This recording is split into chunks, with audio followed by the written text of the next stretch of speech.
All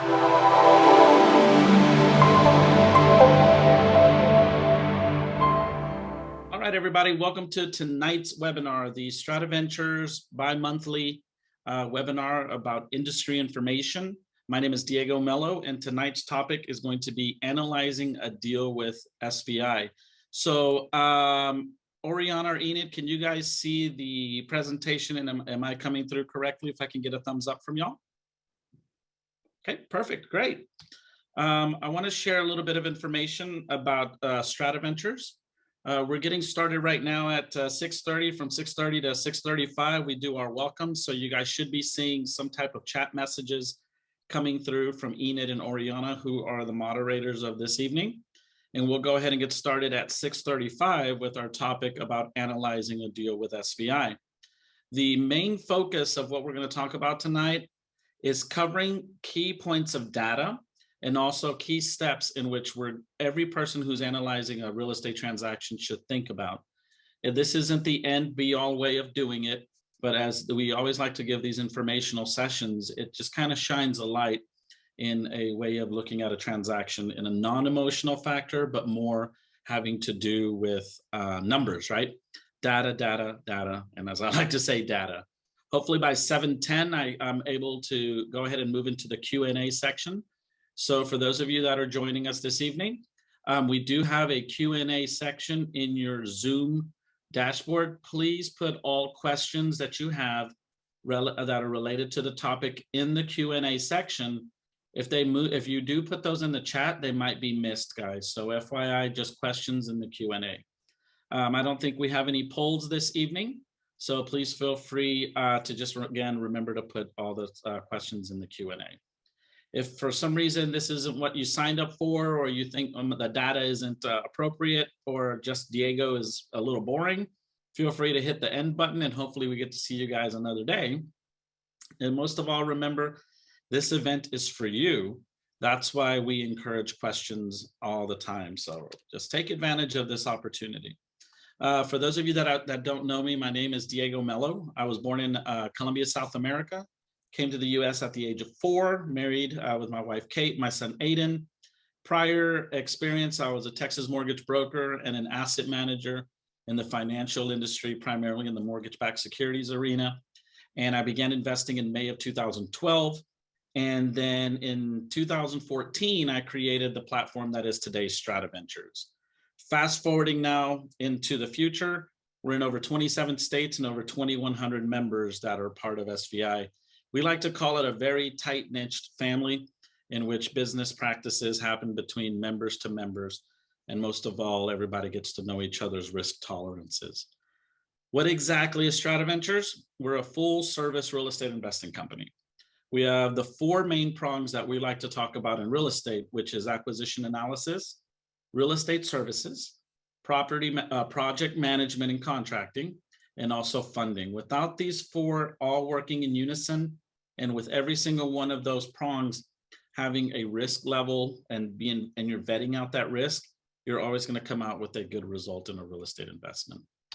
The core SVI team is the people that are here on your screen, which is the primary focus of why every member of SVI has somebody to go to, somebody to ask questions, somebody to cover a particular topic in the realm of real estate.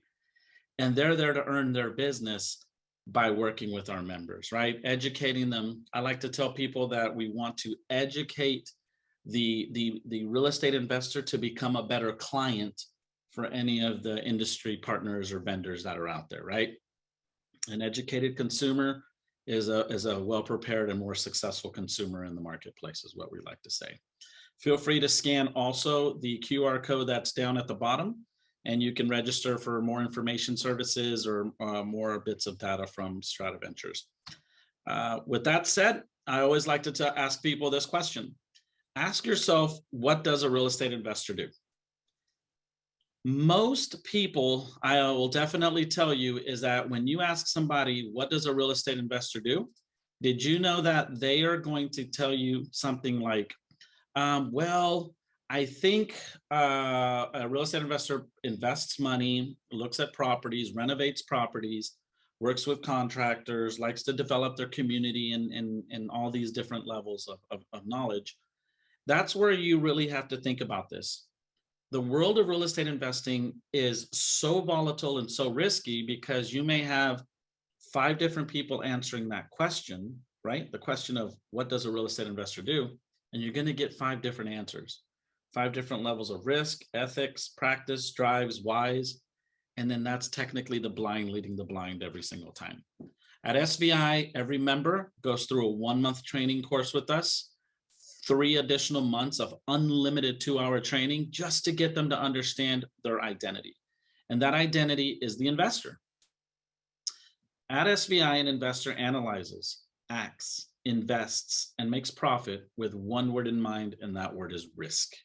So you being the part or the person that does the analyzation, comparables, right? And you're pulling those on your own, that's going to be high risk, guys. That should be a professional real estate investor-minded realtor. When we talk about acting, we're talking about repairs, right? Walking properties, seeing what needs to be repaired, what's the cost assumption, labor assumptions of certain projects.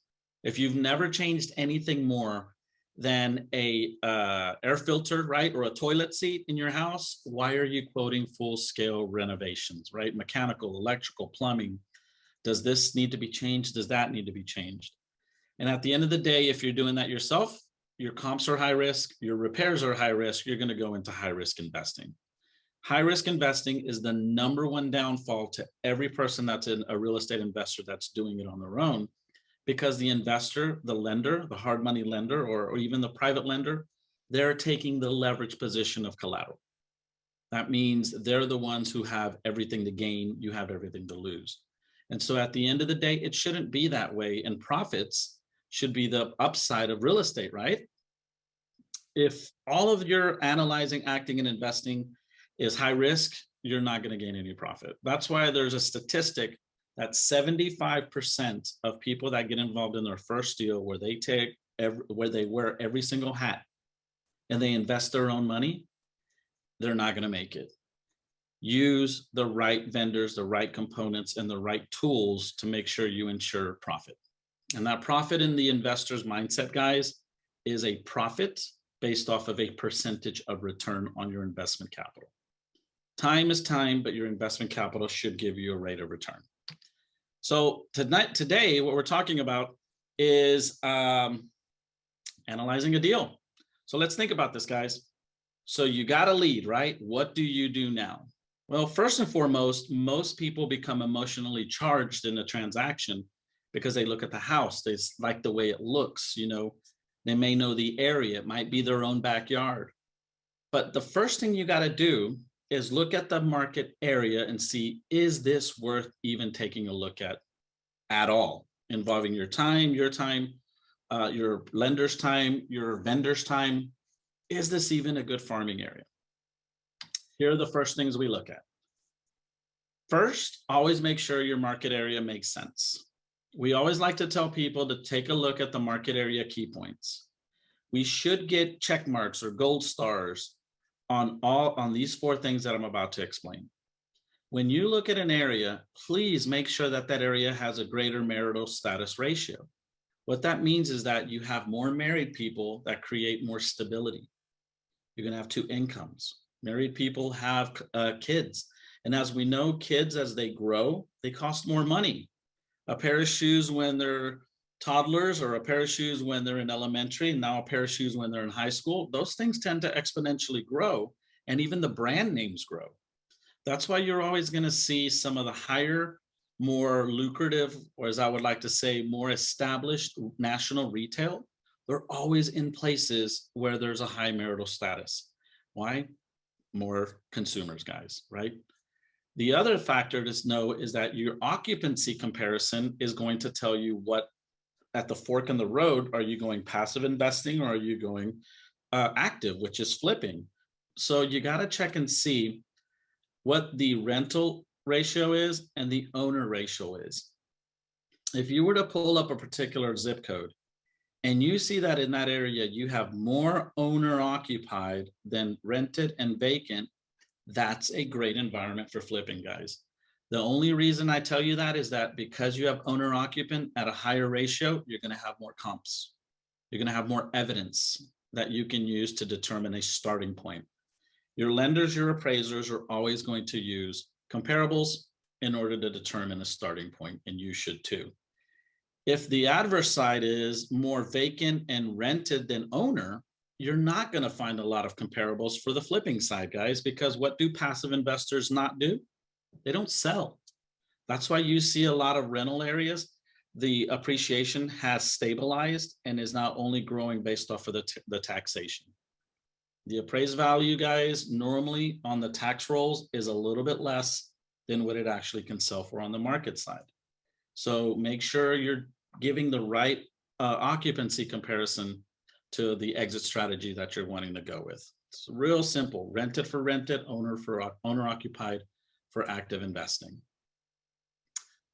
Your school district rating, guys, should be a 3 or higher. Make sure that if you have it, depending on what multiple listing service report you get, these 4 things can be found on anyone around the country. The school district rating could either be seen as 3 or higher, A, B, C, or D rating, or 1 to 10. Just try to be in the 75th percentile or higher of the economic climate, the educational climate of that area, right? Schools, better schools drive more married couples. More married couples drive what? More commerce. More commerce drives more desirability. More desirability starts to gain more ownership, and more ownership creates more of a appreciation. The last thing here is called your seller indicator score, right? Your seller score indicator. The higher the score, it's telling you how many people are actually coming into that area and what's the likelihood of your property selling in a quick number, right? Usually 6 months or less on the days on market. The lower the score, you got to think about that. Not that many people are going to be there, so you now have hold time issues. You may have concession values that you need to, start thinking about. And most of all is if the lower the score is there, you're going to always have a not so good school district. You're going to have more of a rental passive investment number, and you're also going to have more single, divorced, or widowed than married. That should tell you right there and then, is this worth you even investing in an area? So always take a look at the market area study first. Then you start to figure out, what price point am I going to get into in that particular market area? So you decided to go into the northwest part of your city.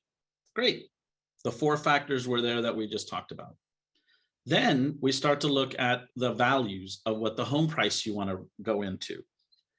The after repaired value is the comparable number in which you need to determine what price point you're going to start playing in. If you use the median home price, let's say, for example, if it's $288,000 to be the median home price, this real estate pyramid is going to tell you that 60% of the people in the buyer's pool are looking at the median home price. Now, let's say that you decided to go 10% higher from the median home price for your after repaired values, then you've just lost 50% of the people looking for houses. That means higher ARVs equal longer hold times. Yes, they may give you more cash. Yes, they may give you a better return. But every month that you're holding that property, those rates, those interest holds, those payments, the cost is even higher. So you might end up consuming your own profits based off of the time. The higher you go, it all falls back down here on this, the actual pool of buyers that can generate a profit for you. If we start going on the opposite side, when you start to look at 10% less than the median home price, you are going to catch more people that are looking to buy the property, which is a great thing, but be very careful.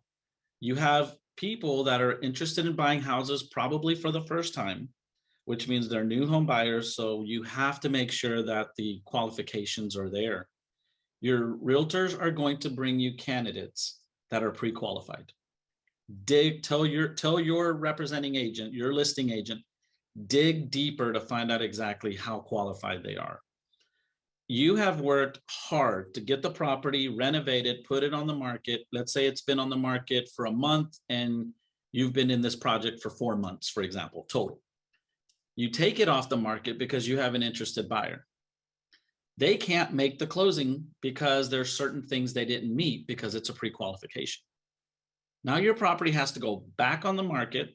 It's going to show a withdrawn or a terminated. And now you're in it already 4 months plus the 1 month of mortgage time. People are going to think there's something wrong with the property. At the end of the day, it wasn't your property. It was actually the buyers that fell through. So now you're in it for 5 months. People look at it at 180 days cumulative on the market. They're going to start to discount you big time on the price because they think something's wrong. So be very, very careful with that, guys. Also, that tells you that the caliber of your realtor who you're working with is going to make or break you. If you go into 15% or more of the median home price, 15% less of the median home price, you should always start to look at this as a rental property. Rental rates are increasing so much that the median deduction, the percentage deduction from the median home price used to be 21%. Now it's gone up to 15, gone down to 15, sorry. As rental rates start to rise, you might even be hitting rental prices in the 10 percentile here below the median home price. Start to think about what market you want to be in. At SVI, anything 190, let's say 200,000 or below, instantly it's a passive investment property for us. We know there are more buyers now. We know that the economy is having to drive people out of ownership into rental to restabilize themselves. So that means there's not available rental properties, not enough available rental properties. So think about what your exit strategy is going to be. Now that you've actually pinpointed a starting price point for your after repair value, now we start to find the opportunities that come in within that. We now have to start to vet the property. Here's a list of items that we highly recommend you do. And it's great for you to have already the web links in an actual PDF or a spreadsheet that tells you, I have to check all of these off. First, always check the appraisal district information because you need to validate ownership, land size, lot, square footage, year built, any of those information points that may have been misadjusted or mistyped when it's being entered by the person at the appraisal district. One of the rehabs that we did at the beginning of our career at SVI, we were off by 215 square feet. Our property was 215 square feet less because we went off of the rent roll and we went off of the appraisal district information. 215 square feet. When the property was then sold, right, we had an offer on it at $186 a square foot. We were short 186 times 215. That was our profit, guys, because when the appraiser came in, the property was less that square footage because it was measured. And then we were going, oh my God, what just happened to our profit? Well, we got lucky because that property was zoned to one of the better school districts that the person that bought it didn't really care that they were going to pay more for the property. We got lucky, guys. So something as little as this little check mark in validating information of the property will make or break you. Again, these are things that you got to think about to help minimize that risk. Check amortization tables. You're going to be looking at property reports that are public data. Check and see when they bought it, what the year built. I'm sorry, not that when they bought it, the month that they, the amount that when they bought it, and also what the prevailing rate was when they got it. And then you can actually reverse amortize from when they got that and find out what they approximately owe on the property in your current date, right? Let's say May 2022. It's going to give you a range. It doesn't mean it's the exact number because, you know, people don't really pay their mortgages anymore on the first, or they may have late payments, or they may be behind on some past due penalties and interest. Check flood areas. Check your current floodplains for any type of changes with the city. A lot of cities are starting to adjust their floodplains. That means insurance companies are starting to tighten up And now if you weren't in a 500-year floodplain, there's a good probability you might be in a 100-year floodplain now, because it's a higher premium. Little by little, everything, for example, here in Houston is going to fall into a floodplain eventually, guys. Why? Because we keep building, right? We keep taking the permeable area out and not having enough drainage capacity to move the water out of make it go where it needs to go. So start to consider those factors. Tax information, verify actual full tax amounts with tax office. So just because the owner of the property was paying a homestead exemption over 65 and had 3 chickens, a dog, and a horse on there, that doesn't apply to you. So always call the tax authority and basically ask them, I'm buying this property at 1605 West Street. What is the full non-exempt taxes on this property? And then they'll tell you what that is. And that's the number you use. County clerks, check for probate, marriage, civil, or real property matters. District clerks, check for judgments and lawsuits, things that will stop the progression of your transaction. Because when the title company finds liens, certain types of judgments on there, everything has to stop because somebody's got to pay for it. What if the seller doesn't want to pay for it? Then it's all going to fall on you, and it shouldn't. So you need to go ahead and address what course of action you're going to do. A lot of investors say they want to go ahead and start filing for settlements and things like that. That's not your problem, guys. Let the owner of the property handle that. If they're going to take 5 years to do that, are you really going to sit waiting 5 years for this opportunity to become a good opportunity? No, you're misspending your time. You should move on to another opportunity that you're going to spend. That's actually going to close. Your city utility maps, guys, check your engineering and roads. Cities are constantly growing, right? So there's a lot of redevelopment. There's a lot of infrastructure. There's a lot of city planning meetings you can go to, because anywhere the city starts expansions on freeways, major thoroughfares, all of the homes to the left and to the right of that expansion are going to be, there's a ripple effect. Prices go up, taxation increases, people might not be able to afford the new appraised values, the new taxes. They might be looking to what? Sell. Why don't you just jump in there ahead of time and ask them, will they sell you the property, at the prevailing rate?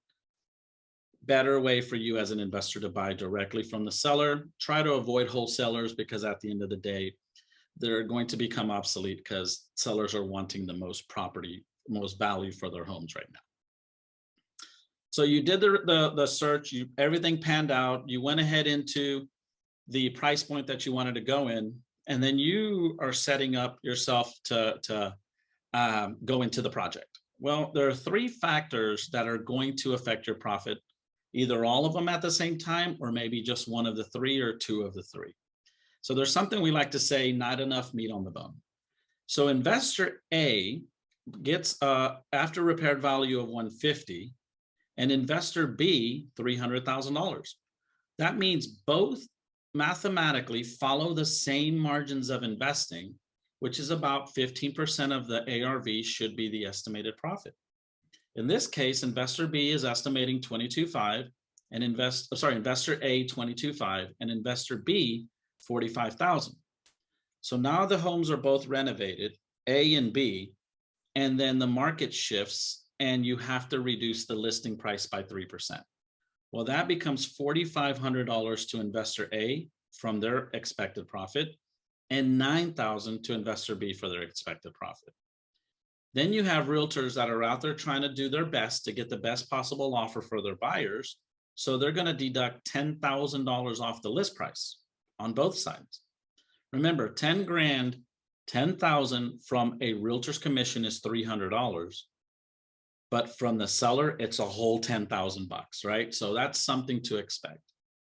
Then you're going to go over budget. When you go over budget, let's say you go over budget by $5,000 with investor A, you subtract this number from 22.5, and there's a whopping $3,000 in positive in profit.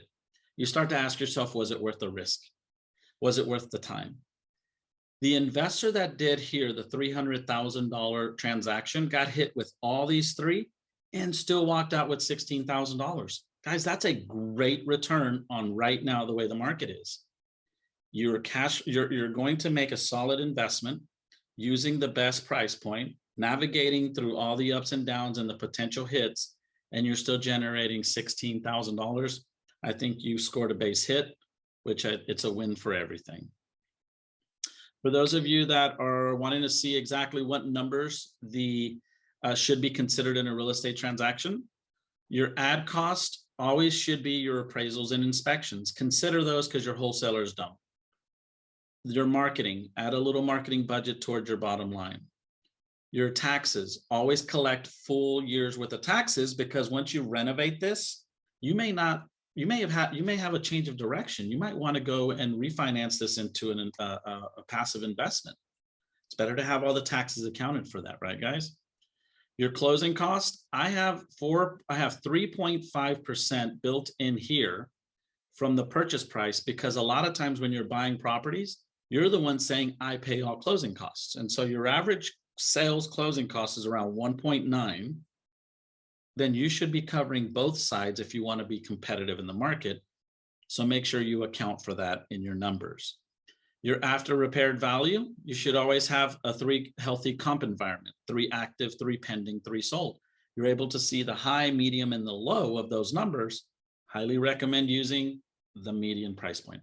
So this is a lot of information. So you guys are more than welcome to join us on our landing page, investorrealestatetraining.com. We're always giving one-on-ones, and we can really slow it down and be able to help you guys on a one-on-one to show you how it is that we do these things at SVI. And plus, you get to know us. The purchase allowance is the last thing at the end of the day, which should tell you what's the most you should pay for the property. Your add-ons are always your taxes, closing costs, your appraisals and inspections, and your marketing. And then your repairs should always be addressed in the value of a price per square foot. You build houses with price per square foot. You should renovate homes in a price per square foot, guys. When you hit a certain level of a price per square foot, you can all encompass everything that's within that number. That's how you know you have a solid budget. Your contractors should be able to give you a evaluation with material, labor, and then their premium, but make sure always the material and labor are separate, because then that price per square foot can tell you what percentage of that is labor and what percentage of that is material, and then you can start to fluctuate there, right?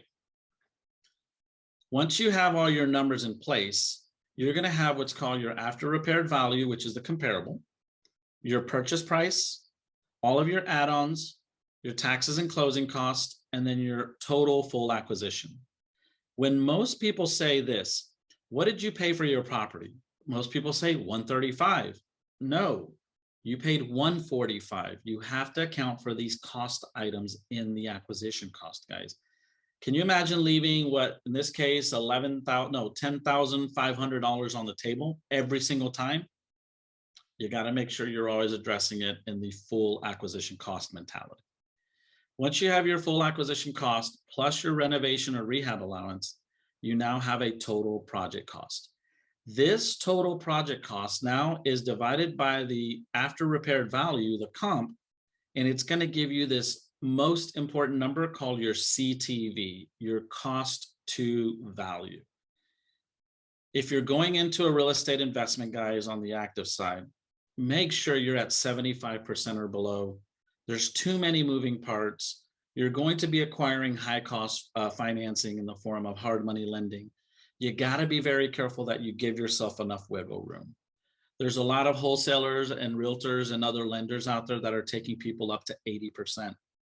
Make sure it's your money that's investing in that, because you're risking too many factors. Right now, people are also saying, let's get into a higher CTV because we're going to get more because people are paying for more. Well, guys, rates are starting to increase, which means that inflated purchasing whirlwind that we just went through, it's starting to slow down. So imagine you bought this ahead of time of the slowdown, you might find yourself in a not so good situation, which meant you should have started at the beginning, no matter what environment you're in, at 75% or below. The market will always shift. Your static numbers should not adjust themselves. So stick to the numbers, okay? Wanted everybody just to get a glimpse of that. So what I'm going to do now is I'm going to look at one of our deal sheets. I want you guys to see. Oriana and Enid, could I get a thumbs up if you guys can see my analyzer, if that's okay? Let's see right here. Yep, awesome. Thank you, guys.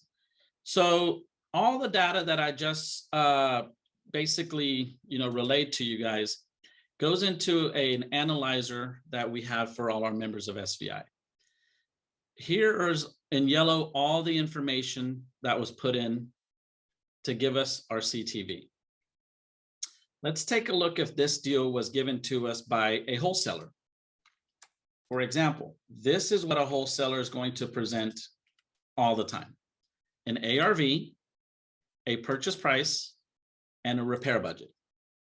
So when a person sees the ARV, a purchase price, and a repair budget, they're going to go all the way down here and say, wow, that's a 67% cost of value, and people run out the door. They get emotionally charged into this, when the first thing they needed to do was put in all of the additional numbers that the deal calls for. Your add-ons, your marketing, your 1 year's worth of taxes. And now you find out, okay, still a 70% deal. The next step, guys, is you need to send this to your corresponding real estate professional, the realtor. That realtor who knows how to pull comps under an investor's microscope.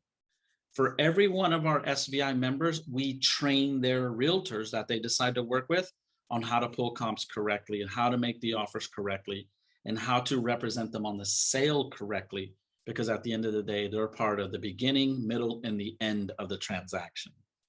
So now the member said, let me go ahead and have my realtor pull comps on the 300,000. Well, guess what? The comps were 275, not 300. Look what just happened to your cost of value. Your cost of value went to 76%.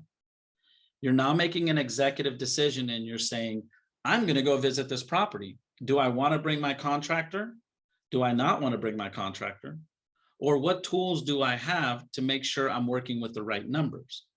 So what happens now is you're going to go to the property. The wholesaler told you 60,000, and you're going to use our repair estimator, which has every line item that you need in a renovation. And that everything that's in green, guys, I've gone ahead and pre-filled this out as a cost to this renovation, right? The wholesaler said 60,000. So painting, carpet, notice that every line item has a total. Why? Because our lenders want to see the line item totals. We don't want them to scrutinize this because they see 3 bullet points and 1 final number. Tile, flooring, cabinets, granite countertops, appliances, redoing a whole master bath, secondary baths, just doing the toilet, the vanity, and the sink. So you get the gist here, right? So all of these items were filled out, from the windows, the interior doors, exterior doors, garage, electrical, fire alarms, water heaters, foundation, roof. All of that gets put in here. Now check this out. After you've input all of this information, that $60,000 is actually $74,000. A lot of your wholesalers don't do your mechanical, electrical, and plumbing cost assumptions. Those are the 5 big ticket items: roof, foundation, electrical, plumbing, and HVAC. We have to address those. So any contractor that works with SVI has to give us their line item cost in which our members use. So now this 74,000, we add here a 10% contingency, which makes this now $81,000, which now I grab this 81,500, and now I come over here to my general review and change this 60, which put us at 76, 81,500, guys. puts us now at 84%. If we would have made the offer emotionally charged at 139, we would have never been able to sell it at 300, and we would have gone over budget, $21,500. Bad situation to be in because we're now at 84%. What you do is you grab the raw data that you have from the right person, the right vendor, right? And you talk and start negotiating with your wholesaler. They want 139, you make an initial offer of 70% at 100. They're going to tell you no. You try to get them to negotiate with you, hopefully. If they don't, do a final backup offer of 114, because your goal, guys, is that your CTV needs to be below 75%. I know people are probably rolling their eyes right now going, Diego, where are you going to find a 75% deal? They're out there. If you start working with the better wholesalers and they understand what you do, your realtors, what you do, and everybody's working under the same mentality, you're going to get that transaction out there. The deals are out there. It's just that the wholesalers are having to inflate to make more money because they're not doing that many wholesale deals now, guys. Back in 2012, when I started investing, the lifespan of a wholesaler was right at 2 years. It's about 6 months now, guys. YouTube, Instagram, Facebook now have become the largest real estate platforms of education. And the main thing they teach is how to become a wholesaler. So now think about that saturation, right? They don't make enough properties. People have to eat. So what's the only way to do this? Let's go ahead and skew some numbers, and hopefully somebody who doesn't have these tools bites at the 139. It's better to survive and move on to the next. But I always tell people, if you make an offer to a wholesaler and they don't accept it and you have viable data, guys, make sure you follow up with that property. 7 out of 10 deals that go to a hard money lender that were brought by a wholesaler are going to bust out at funding, because the wholesalers, the hard money lender is going to use the right data themselves and tell them, I am not going to fund an 84% deal. You need to bring 14% down. And most likely the investor doesn't have that 14%. So the property goes back on the market. The wholesaler has now gained the non-refundables, but now you have a seller that might be a little upset because that property is not selling. Follow that property. We have made offers to wholesalers and they say the property's sold. We go back 2 weeks later and drive around the property. We drive up to that specific property and there's a lady pulling groceries out of her bag. And I got out and said, hey, did you just recently move into this? She goes, no, I've been living here for 25 years. The wholesaler said it's sold, but nobody bought the property. We ended up making the lady an offer because she was still willing to sell, guys. Remember, wholesalers aren't going to give you the whole answer there, okay? So keep following up on that. Now, I'm going to show you a funding proposal here. For those of you that have questions, please feel free to put those into the questions, the Q&A section. Be happy to answer those for you guys. So let's say you did get an accepted $114,000, and this is a 75% cost of value. Well, we have 4 funding mechanisms, and these 4 funding mechanisms are going to be either all private money, or there's a hybrid of private money and actually a hard money lender. Traditionally, if you guys see that the majority of the transactions are funded by a hard money lender, I'm going to show you here what option number 2 is, which is you need $205,000 to do this deal. To buy it, all of the ad cost, total acquisition, 123, plus renovation, you need $205,240. Your hard money lender is not going to lend you 75%.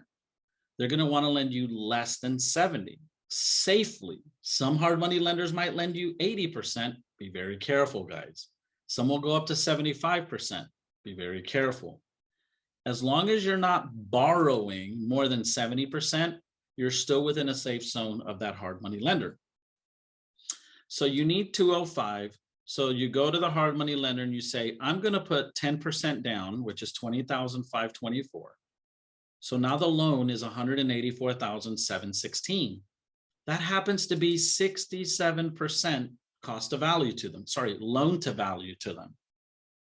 So when they're lending you 184,000 and you're going to borrow at 11%, your monthly payment is $1,693 a month. You're going to say, I need 6 months worth of payment reserves, which is 10,159, which is 1,693 times 6. And then the hard money lender is going to lend you this 184, charging you, let's say, 3 points. At that point, guess what? It's another 5541. So you need to bring down payment, points, and interest, which is 36,000 bucks to the table. All right. So where am I going to get 36,225 bucks? Check your wallet. You don't have it. If you guys have operational money, make sure that that operational money is for you to operate your business with. Don't invest it in your business, guys. Don't make it the investment on the property. Keep your operational money to growing your business, right? Keep it to educate yourself. Keep it to have the tools you need. That's why there's always people willing to lend you money. So if you need 36,225, this option is the most popular one we have with our member base, because they're bringing the loan, they're bringing the team, the deal, the work, and the experience with SVI, and they're going to a retired, I don't know, school teacher with $50,000 in an IRA or retirement fund, or just cash money where it's not making enough money, and they lend them $36,000, but they're going to joint venture together for a profit share scenario. So let me break that down.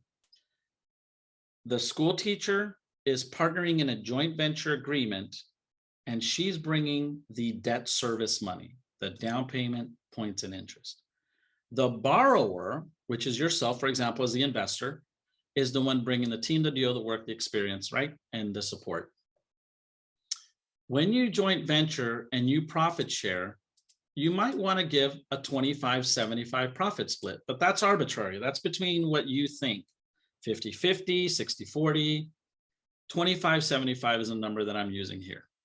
So if you're joint venturing with that school teacher and now the house gets sold, $275,000 is the sales price. You back out, the title company backs out the realtor fees and holding and closing, let's say total of 8%. Now they're left with $253,000 to work with. From this 253, the hard money lender gets their first lien position money of 184,716. And then the private money lender, the school teacher, gets their 10% consideration. Now you're left with $47,760. Because you have a joint venture agreement, that title company is going to say the retired school teacher gets their money first in the agreement. So they got their 10%. From the 47, they're going to get back their interest and their points. So that means the school teacher is now whole with the whole 36,000 bucks. The remaining money is $32,000. The profit share percentage now states that 25% of the 32 is $8,015, which goes to the school teacher, means that she just made a 22% rate of return. Think about if that money was making 5%. Now it's making 22%.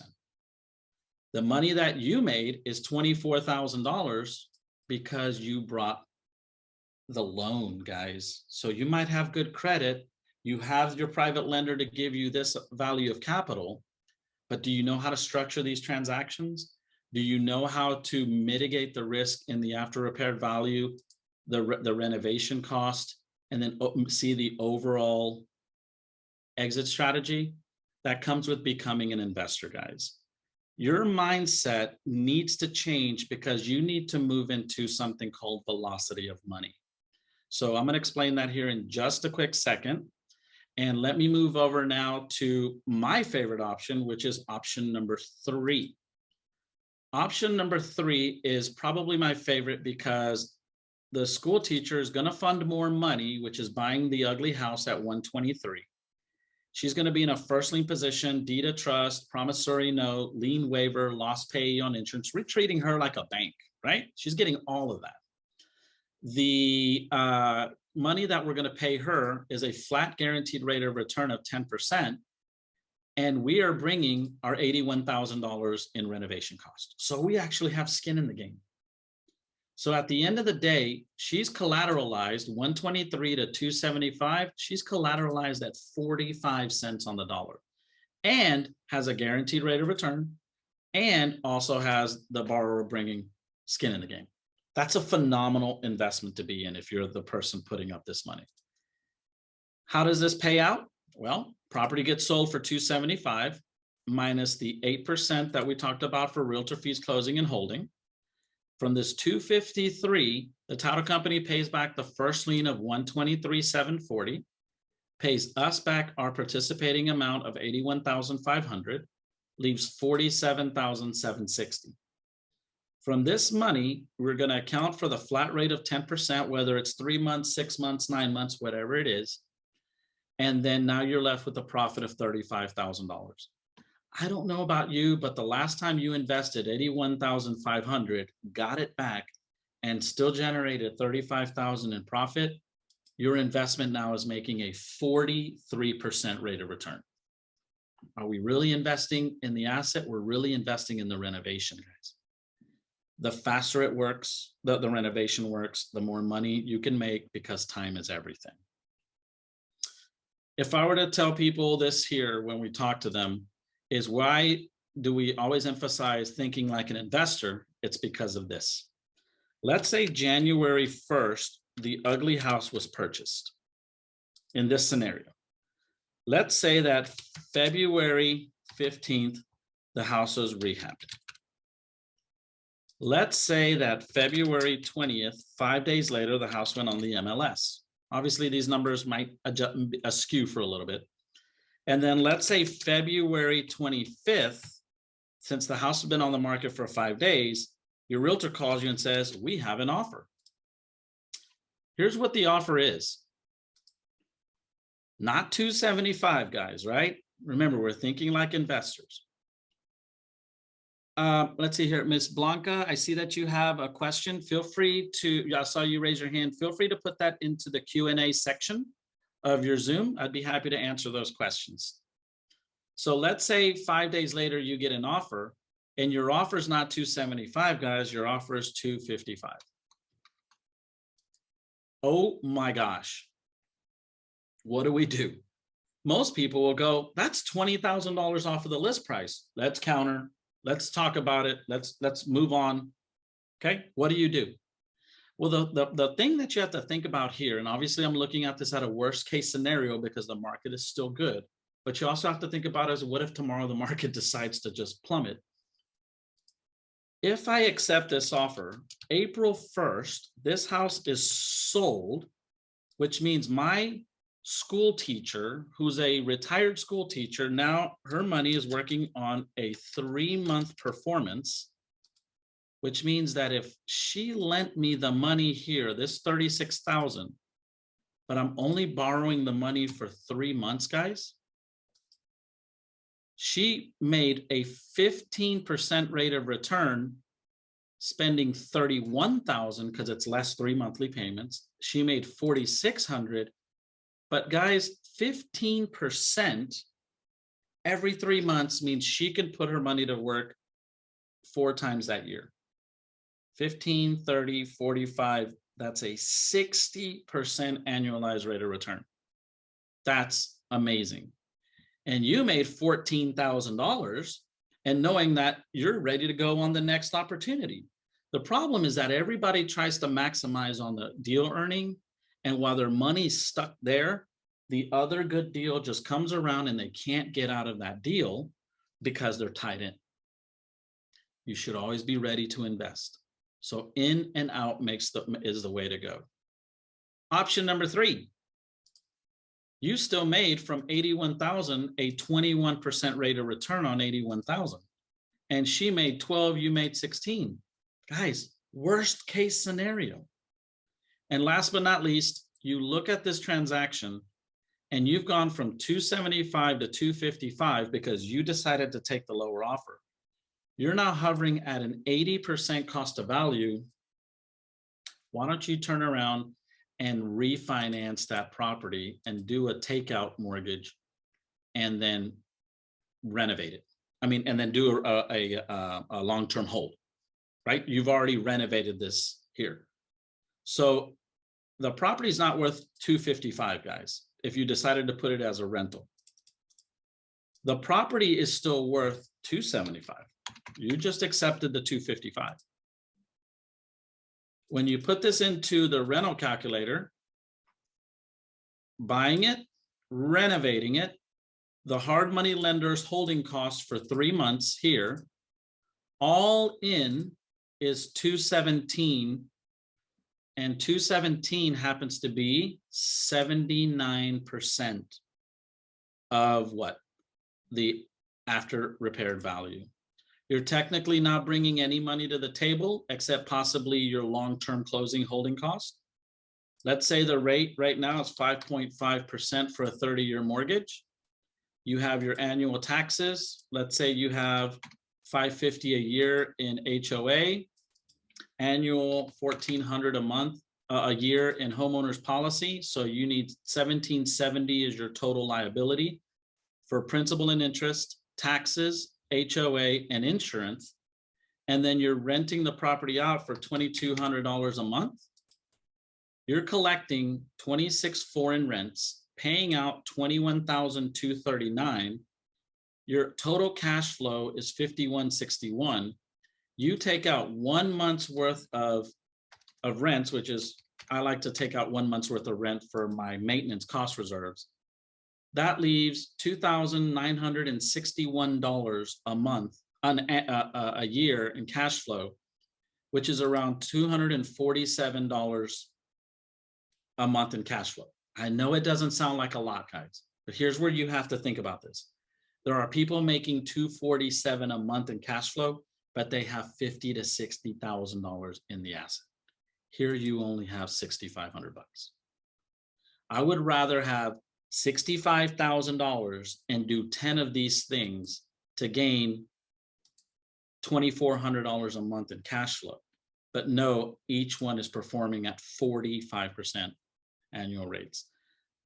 This all happens because you were able to look at all of the numbers that I talked about earlier to find the right area, find the right price point, find the right the 3 factors that can affect your profit, vetting out the right components for the realtors, for the contractors, and working your numbers correctly. As long as you can stay at a 74%, a 75% or below cost of value, you can make money in real estate without having your money in there because your PMLs are constantly going to want to lend you money. And then you actually can make that choice to pay everybody off and put this into a rental property. So I hope that this information was good for you guys. This mentality of looking at this deal today was based off of what we call active investing, because active investing is what we like to call harvesting money, right? Growing money. You have to be able to harvest and grow money in order for you to put it into an investment home.